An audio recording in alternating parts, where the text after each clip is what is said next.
வணக்கம். சலாம் Malaysia Madani RTM Tamil செய்திகள். உடனடி தகவல், உறுதியான உண்மை. நான் பிரிஸ்லா பிரியா ஆரோக்கியசாமி.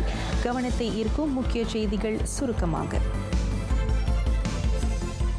வர்த்தக கப்பல்களுக்கு திறக்கப்பட்டது ஹோர்முஸ் கடல் வழித்தடம்.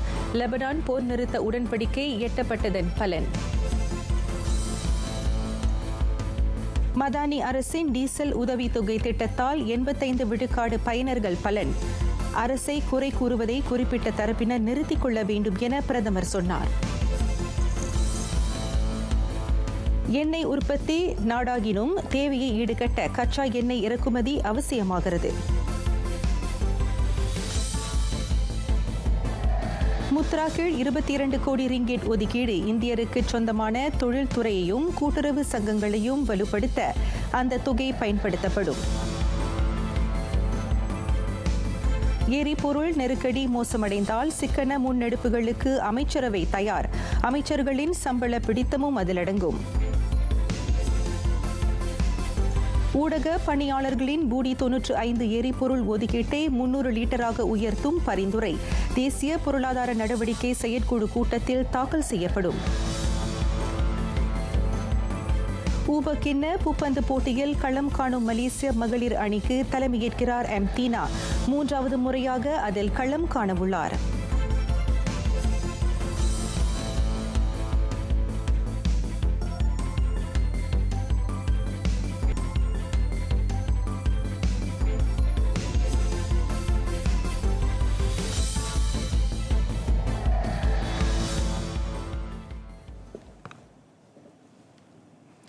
செய்திகள் இனி விரிவாக.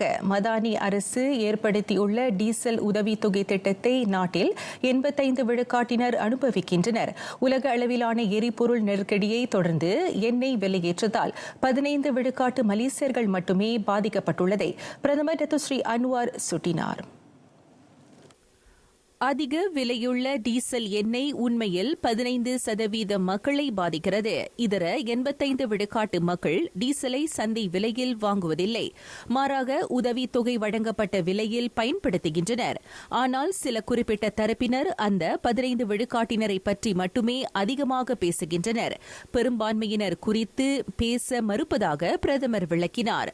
சில போக்குவரத்து துறைகளுக்கு சந்தை விலையில் டீசல் வாங்குவதில் இருந்து விலக்களிக்கப்படுவதை அவர் சுட்டினார். மீனவர்களும் மானிய விலையில்தான் டீசல் வாங்குகின்றனர். வெளிநாட்டினர் அதிக விலையில்தான் எரிபொருளை வாங்க வேண்டியுள்ளதாக டத்துஸ்ரீ அன்வார் தெளிவுபடுத்தினார்.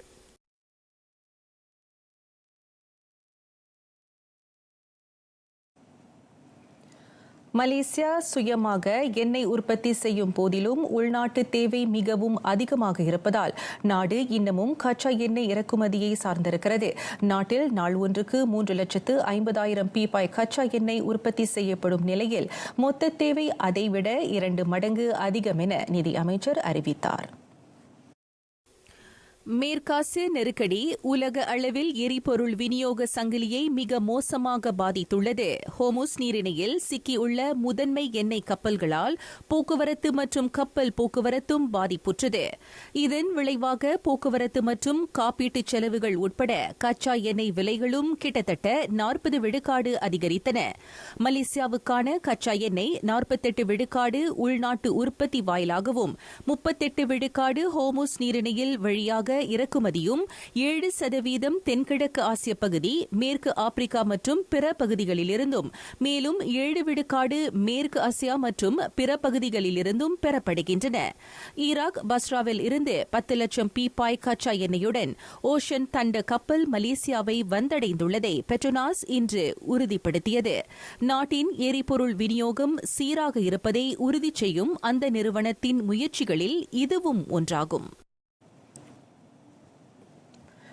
கிளந்தான் புங்காலன் செப்பா சுல்தான் இஸ்மாயில் பெட்ரா விமான நிலையத்தில் புதிய முனையம் திறக்கப்பட்டது. மாநில போக்குவரத்து, சுற்றுலா, வணிகம் ஆகிய துறைகளுக்கான ஆக்ககர முதலீடு என பிரதமர் வகைப்படுத்தினார். உலகமே பொருளாதார நெருக்கடியை எதிர்கொண்டிருக்கும் இத்தருணத்திலும் மக்களுக்கு நேரடி பலன் அளிக்கும் திட்டங்களுக்கு முக்கியத்துவம் வழங்க மடானி அரசு என்றும் தவறாது என டத்துஸ்ரீ அன்வார் இப்ராஹிம் விளக்கினார். புதிய முனையத்திற்கான திட்டத்தை செயலாக்க வலுவாத ஆதரவு நல்கிய அனைத்து தரப்புகளுக்கு பிரதமர் இவ்வேளையில் நன்றி நவின்றார். கிளந்தானில் போக்குவரத்து நெரிசல் அதிகம் நிலவுவது நாம் அறிந்ததே. அதற்கு தீர்வாக தொடர்புடைய முனையம் நிச்சயம் அமையும் என டத்துஸ்ரீ அன்வார் விவரித்தார். மேலும் மாநிலத்தின் பொருளாதாரத்தை உந்தச் செய்யவும் அது வழிகோலும் என்றார் அவர். முன்னதாக பங்காலான் செப்பா சுல்தான் இஸ்மாயில் பெட்ரா விமான நிலையத்தின் புதிய முனையத்தை அதிகாரப்படியாக திறந்து வைக்கும் போது பிரதமர் இவ்விவரங்களை பகிர்ந்து கொண்டார். சுல்தான் இஸ்மாயில் பெட்ரா விமான நிலையத்தை தரம் உயர்த்தும் இந்த திட்டம் 44 கோடி ரிங்கிட் செலவில் மேற்கொள்ளப்பட்டது. அந்த புதிய மேம்பாட்டின் வழி ஆண்டுக்கு 40 லட்சம் பயணிகள் வரை சுல்தான் இஸ்மாயில் பெட்ரா விமான நிலையத்திற்கு வருகையளிப்பர் என கணிக்கப்படுகிறது. இதனிடையே கிளந்தானில் வறுமை ஒழிப்பு திட்டத்திற்காக மடானி அரசு 2 கோடி ரிங்கிட் கூடுதல் ஒதுக்கீட்டை வழங்கியுள்ளது. அதனை மாநில பிரதமர் துறையில் கீழ் இயங்கும் ஒருங்கிணைப்பு செயலாக்க பிரிவு கையாளும் என பிரதமர் தெரிவித்தார். நாட்டில் வறிய நிலை களையப்பட்டாலும் ஏழ்மை இன்னமும் மக்களை வதைக்கிறது. அதற்கு கிளந்தான் மக்களும் விதிவிலக்கல்ல. அதனை கருத்தில் கொண்டு வறுமை கோட்டிற்கு கீழ் உள்ள மக்களுக்கு உதவும் திட்டங்களை முன்னெடுக்க சிறப்பு ஒதுக்கீடு வழங்கப்பட உள்ளதாக பிரதமர் விளக்கினார். உலகளாவிய எரிபொருள் நெருக்கடி தொடர்ந்து மோசமடைந்தால் எந்தவொரு சிக்கன நடவடிக்கைகளுக்கும் அமைச்சரவை தயாராக உள்ளது. அமைச்சர்களின் சம்பளத்தை குறைப்பதற்கான நடவடிக்கைகளும் அதில் அடங்கும் என தொடர்பு அமைச்சர் டத்தோ ஃபமி ஃபடேல் கோடி காட்டினார். பிரதமரின் எந்தவொரு அறிவுறுத்தலையும் ஏற்க தயாராக இருப்பதாக அமைச்சர் குறிப்பிட்டார். மடானி அரசின் அமைச்சர்கள் பதவியேற்ற முதல் நாளிலிருந்தே ஊதியம் குறைக்கப்பட்டு வந்துள்ளது. ஆகையால் இது புதிய விடயமன்று என டத்தோ ஃபமி ஃபடேல் விளக்கினார். இதுகுறித்து அமைச்சர்களுடன் கலந்துரையாடல்கள் நடைபெற்றதாக அவர் கூறினார். பிரதமர் இறுதி முடிவை அறிவித்த பின்னர் அதனை ஏற்று செயல்படுத்த அமைச்சரவை தயாராக உள்ளது என்றார் அவர். உலக எரிபொருள் நெருக்கடியை தொடர்ந்து நாட்டின் பொருளாதார நிலை மோசமடைந்தால் அமைச்சர்களின் ஊதியத்தை குறைப்பது குறித்து அரசாங்கம் பரிசீலிக்க தயாராக இருப்பதாக பிரதமர் நேற்று அறிவித்தார். இதற்கிடையில் ஊடக பணியாளர்களுக்கான பூடி 95 ஒதுக்கீட்டை அதிகரிக்கும் பரிந்துரை வரும் செவ்வாய்க்கிழமை நடைபெறும் தேசிய பொருளாதார நடவடிக்கை செயற்குழு கூட்டத்தில் தாக்கல் செய்யப்படும். அது தொடர்பான எந்தவொரு முடிவும் குறிப்பிட்ட கூட்டத்தில் தீர்மானிக்கப்படும் என டத்தோ ஃபமி ஃபடேல் தெரிவித்தார். முன்னதாக ஊடக பணியாளர்கள் தங்களின் களப்பணியை தொடர ரான் 95 எண்ணெய்க்கான ஒதுக்கீட்டை மீண்டும் 300 லிட்டராக உயர்த்துமாறு மலேசிய ஊடக கூட்டமைப்பு அரசாங்கத்திடம் கோரிக்கை விடுத்திருந்ததை டத்தோ ஃபமி ஃபடேல் சுட்டினார். ஹோர்முஸ் நீரிணை மீண்டும் திறக்கப்பட்டது. உலக மைய சந்தை தொடர்ந்து திறம்பட இயங்குவதற்கான ஊக்கமூட்டும் அறிகுறி அந்த நீரிணை மீண்டும் திறக்கப்பட்டதை அடுத்து பொருளாதார அமைச்சு நடப்பு நிலவரங்களை உன்னிப்பாக கவனிக்கும் என அமைச்சர் அக்மல் நஸ்ருல்லா முகமது நசீர் இவ்வேளையில் சொன்னார். உலக மைய பொருட்கள் விநியோகம் தடையின்றி தொடர்வதை உறுதி செய்யும் ஒரு முக்கிய முன்னெடுப்பாக அது விளங்குகிறது.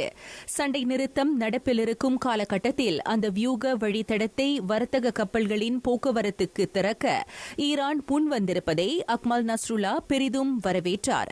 உலக சந்தை மீண்டும் ஆக்கமூட்டும் வகையில் இயங்க ஈரானிய அந்த முன்னெடுப்பு சாதகமாக சூழலை ஏற்படுத்தியிருப்பதை அமைச்சர் சுட்டினார்.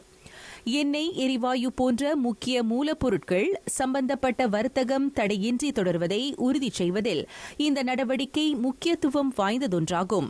ஏற்றம் இறக்கமாக உள்ளதால் சந்தை இன்னும் நிலையற்று செயல்படுவதாக அவர் தெரிவித்தார். அதனால் ஏற்படக்கூடிய தாக்கத்தை சமாளிக்க நாடு முழு அளவில் ஆயத்தமாக வேண்டும்.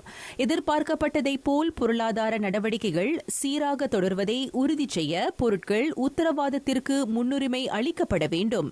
சந்தை நிலையற்று செயல்பட்டாலும் ஹோர்முஸ் நீரிணை மீண்டும் திறக்கப்பட்டது உலக மைய பொருட்கள் விநியோகத்தில் காணப்பட்ட கலக்கத்தை தணிக்க உதவியிருக்கிறது.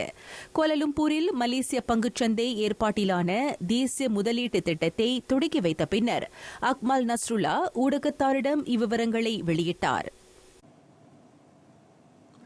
அமெரிக்க ஈரான் சண்டை நிறுத்தத்தை தொடர்ந்து ஹோர்முஸ் நீரிணை திறக்கப்பட்டுள்ளதால் உலகமே நிம்மதி பெருமூச்சு விட்டது.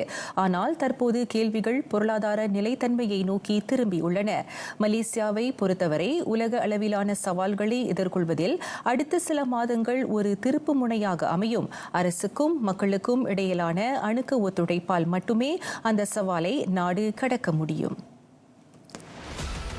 உலகளாவிய எரிபொருள் நெருக்கடியிலிருந்து நாடு மீள்வதற்கான முயற்சிகள் பலனளிக்க நீண்ட காலம் எடுக்கும் என பொருளாதார வல்லுநர்கள் கணித்துள்ளனர். அது மேற்காசியாவில் நிலவும் தொடர்ச்சியான புவிசார் அரசியல் நெருக்கடிகள், உள்கட்டமைப்பு சேதம், வர்த்தக இடையூறுகள் மற்றும் நிச்சயமற்ற தன்மைகளை அடிப்படையாக கொண்டிருக்கும். தற்போதைய நெருக்கடியின் தாக்கம் 1973 ஆண்டு யோம் கிப்போர் போரின் போது ஏற்பட்ட எண்ணெய் நெருக்கடியை விட மிகவும் சிக்கலானதாக இருக்கும் என்று எதிர்பார்க்கப்படுகிறது. உலக நாடுகள் ஒன்றையொன்று சார்ந்திருக்கும் சூழலில் நெருக்கடியின் தாக்கம் மிகவும் விரிவாக இருக்கும். அதேவேளையில் மேற்காசிய நெருக்கடிக்கும் பிந்தைய பொருளாதார வளர்ச்சிக்கும் நெடுங்காலமாகலாம் என எதிர்பார்க்கப்படுகிறது. இந்த நிச்சயமற்ற சூழலுக்கு மத்தியிலும் மலேசியாவின் பொருளாதார மீள்திறன் இன்னும் சீராகவே உள்ளதாக கருதப்படுகிறது. அனைத்துலக எரிபொருள் நெருக்கடி மற்றும் உணவு விநியோக சங்கிலியில் ஏற்படும் இடையூறுகளின் முழுமையான தாக்கம் உள்நாட்டில் உணரப்படுவதற்கு பொதுவாக சில காலம் எடுக்கும். இதுபோன்ற சூழலில் தேசிய அளவிலான அணுகுமுறைகள் தெளிவாக இருப்பது அவசியம். உள்ளூர் பொருட்களை வாங்குவது உள்நாட்டு பொருளாதாரத்திற்கு உதவுவது மட்டுமல்லாமல் பலவீனமடைந்து வரும் உலக விநியோக சங்கிலியை சார்ந்திருப்பதையும் குறைக்க முனைய வேண்டும். இந்த நிச்சயமற்ற சூழலை மக்கள் தனியாக எதிர்கொள்ளவில்லை. நாட்டின் பொருளாதார மீள்திறன் சவால்களை தொடர்ந்து எதிர்கொள்வதற்கான வாய்ப்பை வழங்குகிறது. அரசு இப்போதிருந்தே முன்னெச்சரிக்கை நடவடிக்கைகளை வலுப்படுத்துகிறது. அத்தோடு விவேகமான முறையில் செலவுகளை திட்டமிட்டு விரயங்களை தவிர்க்க மலேசியர்களும் கேட்டுக் கொள்ளப்படுகின்றனர். 22 கோடி ரிங்கேட் இந்திய தொழில் முனைவோர் மூலதன மற்றும் பொருளாதார ஊக்குவிப்பு திட்டம் முத்ரா கீழ் ஒதுக்கப்பட்டிருக்கும் தொகை அது. மலேசியாவில் இந்தியருக்கு சொந்தமான குறு சிறு நடுத்தர தொழில் துறையையும் கூட்டுறவு சங்கங்களையும் வலுப்படுத்தும் நோக்கத்தை அந்த முன்னெடுப்பு கொண்டுள்ளது. கடந்த ஆண்டு அந்நோக்கிற்காக ஏறத்தாழ 16 கோடி ரிங்கிட் ஒதுக்கப்பட்டதாக தொழில் முனைவோர் மேம்பாடு கூட்டுறவு அமைச்சர் ஸ்டீவன் சிம் சி கியோங் தெரிவித்தார். கடந்த ஆண்டை காட்டிலும் இவ்வாண்டு வழங்கப்பட்டிருக்கும் ஒதுக்கீடு 6 கோடி ரிங்கிட் கூடுதலாகும். அமைச்சின் கீழ் அறிமுகம் கண்ட கடனுதவி திட்டங்களுக்கு ஊக்கமூட்டும் ஆதரவு கிட்டியதை தொடர்ந்து அந்த ஒதுக்கீடு அதிகரிக்கப்பட்டதாக அமைச்சர் அறிக்கையின் வாயிலாக தெளிவுபடுத்தினார்.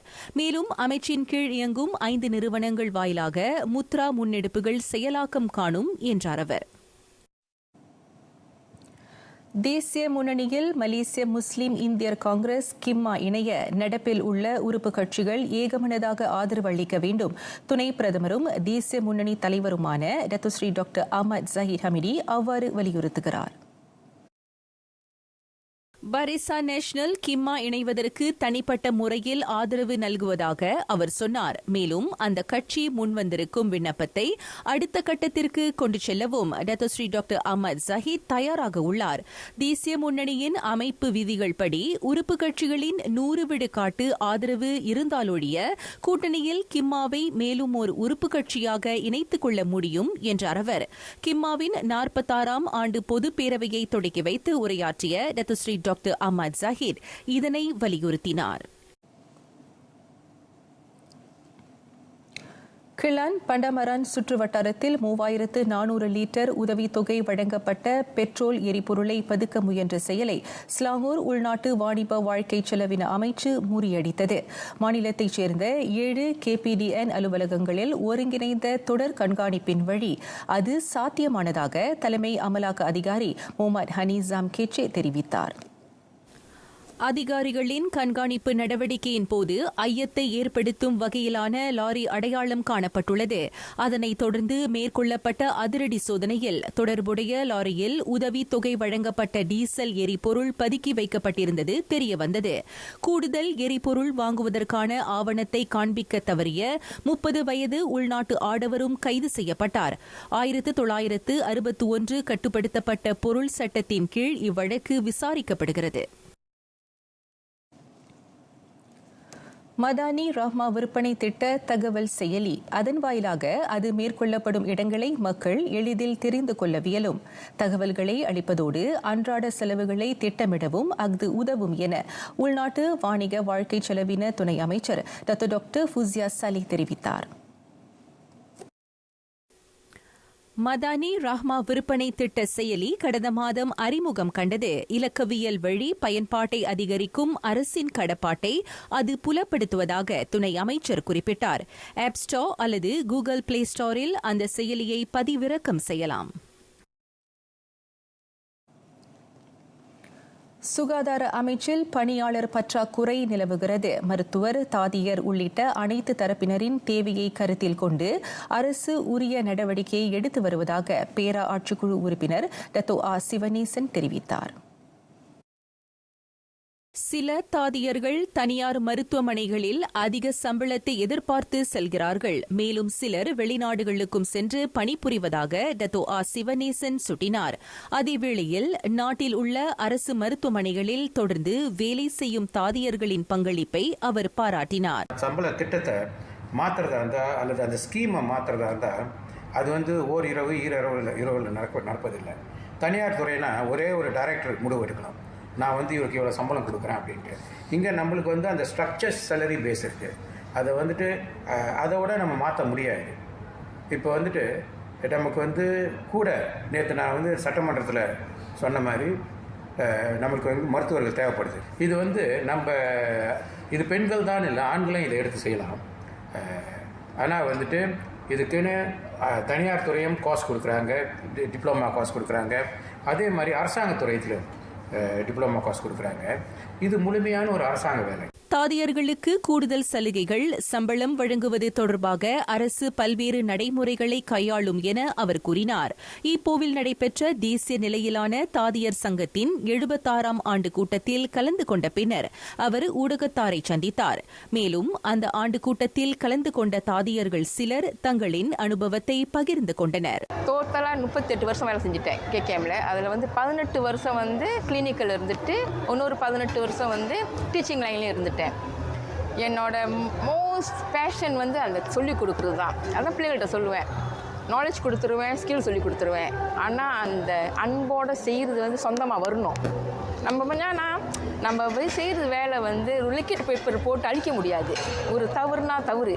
ஸோ அந்த தவறை செய்யாமல் இருக்கணும். அதை பேஷனை நம்ம ஃபேமிலியாக தான் பார்க்கணும்.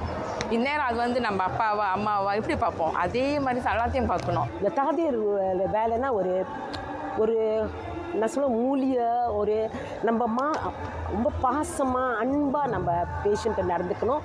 அது நம்ம உடம்புல இருந்து வரணும். நம்ம இப்படி செய்யணும் இல்லை, சொல்லி கொடுத்தோன்னா அதை நம்ம எப்படி இம்ப்ளிமெண்ட் பண்ணி எப்படி நம்ம ஒரு பேஷண்ட்டை நம்ம மேலே அவ்வளோ அவங்களே இவங்கள்ட்ட பாசம் அன்பு கிடைக்கும், இவங்களெல்லாம் நம்மளை பார்த்துக்கிறாங்க. அவங்க வீட்டில் விட்டுட்டு ஃபேமிலியை விட்டுட்டு இங்கே வந்தாங்கன்னா நம்மளை டிபெண்ட் பண்ணுறாங்க. இப்போ நம்ம எவ்வளோ அன்பாக எவ்வளோ பாசமாக அவங்களுக்கு எடுத்து சொல்லி கொடுத்தோம்னா பேஷண்ட்டும் நம்மக்கிட்ட கேட்பாங்க, சந்தோஷமாக இருப்பாங்க. அதே மாதிரி இப்போ வர பிள்ளைங்க யார் வந்தாலும் நான் என்னைக்கு சொல்லுவேன், இது ஒரு ப்ரொஃபஷ்னல் ஜாப். நான் ஏறக்குறைய 35 வருட காலமாக இந்த தாதியர் துறையில் இருக்கிறேன். தாதியராக ஒன்று வேலை செய்யணுன்னா நம்ம சேவை மருத்துவம் நம்மளுக்கு ரொம்ப ரொம்ப முக்கியம். அந்த சேவை மருத்துவம் வச்சு தான் நம்ம சேவை செய்யணும். ஆனால் அந்த சேவைக்கு ஏற்ற ஊதியமும் நம்ம வாங்குவோம். ஆனால் ஊதியம் பெரிதில்லை, நம்ம சேவை தான் பெரிது. மக்களின் பல தரப்பட்ட மக்களை நம்ம அன்றாட சந்திப்போம். அவர்களுக்கு தேவையான உதவிகளை நம்மால் முடிந்த உதவிகளை நம்ம செய்வோம். இது நம்ம ஒரு புண்ணிய காரியமாக கூட ஏற்றுக்கலாம். நமது இன பெண்களும் சரி, இப்போது ஆண்களும் இந்த தாதியர் துறைக்கு வராங்க. நீங்கள் அனைவரும் வரணும். உலகெங்கும் தாதியர் ஓய்வின்றி ஆதரவு தேவைப்படுவோருக்கு அரும்பணியாற்றி வருகின்றனர். மக்களின் சுகாதாரத்தில் தாதியருக்கு இன்றியமையாத பங்களிப்பு உள்ளது என்றால் அது மிகையில்லை. கலைஞர்களுக்கு ஓர் அங்கீகாரம். புதுமையை தேடும் பாதையில் பயணிக்கும் இளம் இதயங்களுக்கு பாதை காட்டும் ஒளியாக உள்ளூர் இந்திய கலைஞர்களின் திறமையை அங்கீகரிக்க அறிமுகம் கண்டது பிராங்ஸ். பாடல்களில் பிறக்கும் கனவுகள், புதிய குரல்களில் எழும் உலகங்கள்.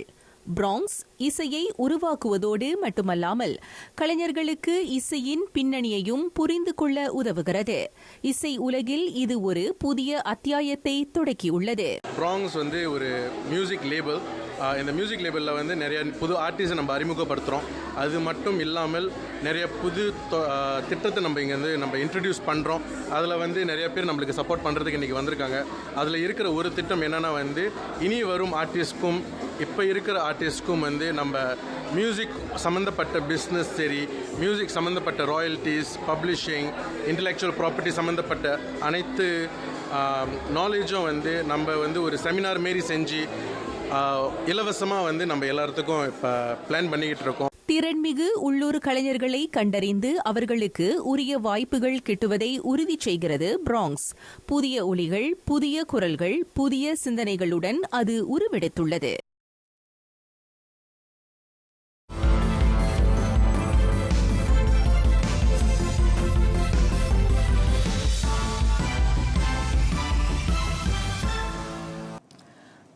வர்த்தக கப்பல்களுக்கு ஹோர்முஸ் நீரிணை முற்றாக திறக்கப்பட்டது. லெபனானில் போர் நிறுத்த உடன்படிக்கை எட்டப்பட்டதை அடுத்து அந்த முடிவு எடுக்கப்பட்டதாக ஈரான் அதிகாரிகள் தெரிவித்தனர். அமெரிக்கா வரவேற்றுள்ளது. ஆனாலும் தெஹ்ரானுக்கு செல்லும் கப்பல்களுக்கு வாஷிங்டன் விதித்த தடை நீக்கப்படாது என அதன் அதிபர் டொனால்டு டிரம்ப் தெரிவித்துள்ளார். அணுவாயுத திட்டம் உள்ளிட்ட கூறுகளின் இரு நாடுகளுக்கும் உடன்பாடு ஏற்படாத வரை அந்த தடை நடப்பில் இருக்கும் என அவர் அறிவித்தார். இஸ்ரேல், லெபனான் ஆகியவற்றின் இடையே எட்டப்பட்ட 10 நாள் போர் நிறுத்த உடன்படிக்கையை அடுத்து அந்த இஸ்லாமிய குடியரசு தனது நீரிணையை திறந்துவிட முடிவெடுத்ததாக அதன் வெளியுறவு அமைச்சர் அப்பாஸ் ஆராச்சி எக்ஸ் தளத்தில் இடுகையிட்டுள்ளார். அடுத்த கட்ட நடவடிக்கை குறித்து கலந்துரையாடப்படும் எனவும் அவர் கூறினார். இந்திய நாடாளுமன்றத்தில் மகளிருக்கு 1/3 பங்கு இடங்களை ஒதுக்கும் சட்ட முன்வரைவு தோல்வியுற்றது. அதற்கு ஆதரவாக 2/3 பங்கு வாக்குகளை பெற ஆளும் பாரதிய ஜனதா கூட்டணி தவறிவிட்டது. மகளிர் இடஒதுக்கீட்டு சட்டத்தை திருத்தும் அரசமைப்பு திருத்த சட்ட வரைவு இந்திய துணைக்கண்ட மக்களவையில் நேற்று கொண்டு வரப்பட்டது. அதற்கு ஆதரவாக உறுப்பினர் 298 பேரும் எதிராக 230 பேரும் வாக்களித்தனர். பெரும்பான்மை ஆதரவு கிட்டாத நிலையில் அது தோல்வியை தழுவியது. பெண்களுக்கான இடஒதுக்கீட்டை தாங்கள் ஆதரித்தாலும் நடப்பில் இருக்கும் அமைப்பினை மாற்றியமைத்து அதிக வாக்குகளை அறுவடை செய்ய எத்தனிக்கும் பாரதிய ஜனதா கட்சியின் சதி அது என எதிர்க்கட்சித் தலைவர் ராகுல் காந்தி சாடினார். அதனை மறுதலித்த ஆளும் கட்சி தலைமை மகளிரின் குரலை மக்களவையில் ஓங்கி ஒலிக்கச் செய்ய மேற்கொள்ளப்படும் முனைப்பு தொடரும் என சூளுரைத்தது. பெண் சட்டமன்ற உறுப்பினருக்கு மக்களவையில் 1/3 பங்கு இடத்தை உறுதி செய்யும் தீர்மானம் 2023 ஏற்கப்பட்டது. ஆனாலும் பல கருத்துகள், எதிர்ப்புகள் ஆகியவற்றின் ஊடே அதன் செயல்திறன் தன்மை வினாக்குறியாகியுள்ளது. புதுடெல்லி மக்களவையில் மகளிர் 14 விழுக்காட்டினரும் மேலவையில் 17 விழுக்காட்டினரும் இப்பொழுது உறுப்பியம் வகிக்கின்றனர். பெண்களுக்கென தனியாக இடங்கள் ஒதுக்கப்பெறவில்லை என அதிகாரிகள் கூறினர். பணியாளரை பேரளவில் வேலை நிறுத்தம் செய்ய மேட்டா நிறுவனம் முடிவெடுத்துள்ளது. அதன் முதற்கட்ட பணி நிறுத்த செயலாக்கம் அடுத்த மாதம் 20ஆம் நாள் தொடங்கும் என அதன் தலைமை தெரிவித்தது. மேட்டா பன்னாட்டு நிறுவன பணியாளர் 8,000 பேர் அல்லது அதன் உலக தொழிலாளர் விகிதத்தில் 10 விழுக்காட்டினர் அதனால் பாதிக்கப்படுவர். செயற்கை நுண்ணறிவு தொழில்நுட்பத்தில் பேரளவிலான முதலீட்டை அதன் தலைமை செயல்முறை அதிகாரி மார்க் ஜக்கர்பர்க் மேற்கொண்டதை அடுத்து ஆள்பலத்தை குறைக்க முடிவெடுக்கப்பட்டது. செயற்கை நுண்ணறிவின் துணையால் பல பணிகளை குறைக்க அவர் திட்டமிட்டுள்ளார். அதன் உள்கட்டமைப்பும் மறுசீராக்கம் காண்கிறது. அந்த பெருநிறுவனத்தின் பொறியாளர் செயற்கை நுண்ணறிவில் தாங்கள் ஆற்றலை செலவிட அவர் பணித்துள்ளார். முதன்மை பிரிவுகளும் பெரும் மாற்றத்தை சந்திக்கின்றன.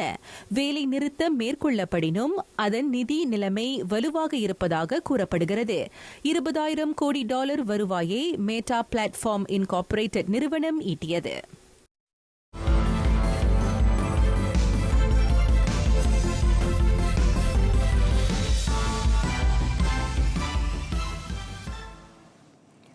ஊபக்கிண்ண பூப்பந்து போட்டியில் களம் காணும் மலேசிய மகளிர் அணிக்கு தலைமையேற்கிறார் தீனா. 28 வயதான அவர் 3வது முறையாக அதில் களம் காணவுள்ளார். இம்முறை ஊபக்கிண்ண பூப்பந்து போட்டி டென்மார்க் ஹோசன்ஸில் ஏப்ரல் 24 தொடங்கி மே 3 வரையில் நடைபெறும். இளம் வீராங்கனைகளை வழிநடத்துவதில் தீனா முக்கிய பங்காற்றுவார் என எதிர்பார்க்கப்படுகிறது. இதுகாரும் பெலிதானுடன் இணைந்து விளையாடிய அவர் அப்போட்டியில் சாங் ஜி யூவுடன் கைகோர்க்கிறார். காயம் காரணம் பெலிதான் போட்டியிலிருந்து விலகிக் கொண்டதை அடுத்து தேசிய மகளிர் அணியை திறம்பட வழிநடத்தும் பொறுப்பு தீனாவுக்கு வழங்கப்பட்டுள்ளது. ஊபக்கிண்ண போட்டியில் பி பிரிவில் இடம்பெற்றுள்ளது மலேசியா. அதில் ஜப்பான், துருக்கி, தென்னாப்பிரிக்கா ஆகிய நாடுகளுடன் தேசிய வீராங்கனைகள் மோதுவர். இவ்வேளையில் தாமஸ் கிண்ண போட்டியில் களமிறங்கும் தேசிய ஆடவர் அணிக்கு இப்பிரிவில் கலக்கி வரும் ஏரன்ஷியா தலைமையேற்கிறார். உள்ளூர் காற்பந்து களத்தின் நடப்பு சூழலை உன்னிப்பாக கண்காணிக்கிறது இளைஞர் விளையாட்டு அமைச்சு. சூப்பர் லீக் போட்டியிலிருந்து சில அணிகள் பின்வாங்கவிருப்பதாக ஊகங்கள் உலா வருவதை அமைச்சர் டாக்டர் முகமது தௌஃபிக் ஜுஹாரி சுட்டினார். அந்நிலை வரும் காலங்களில் பெரும் சிக்கலாக உருவெடுப்பதை காண அமைச்சு விரும்பவில்லை என டாக்டர் முகமது தௌஃபிக் சொன்னார்.